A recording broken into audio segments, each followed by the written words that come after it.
நீங்கள் போயிட்டு கொஞ்சம் அவரை எனக்கு கால் பண்ண சொல்லுங்கள். அப்படி இல்லைன்னா நீங்கள் ஃபோனை கொடுத்து கொஞ்சம் பேச சொல்லுங்களேன். சரிம்மா, சரி, நான் போய் உனக்கு கால் பண்ண சொல்கிறேன். ஓகே அத்தை, ஓகே.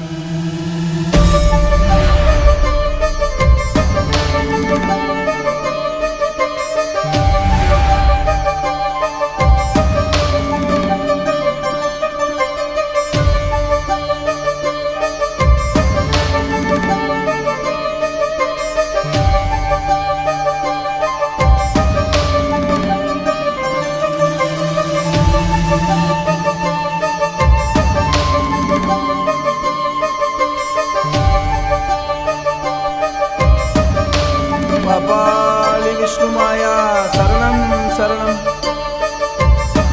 பாபாலி ஸ்ரீ விஷ்ணுமாயா சரணம் சரணம். பாபாலி ஸ்ரீ விஷ்ணுமாயா சரணம் சரணம்.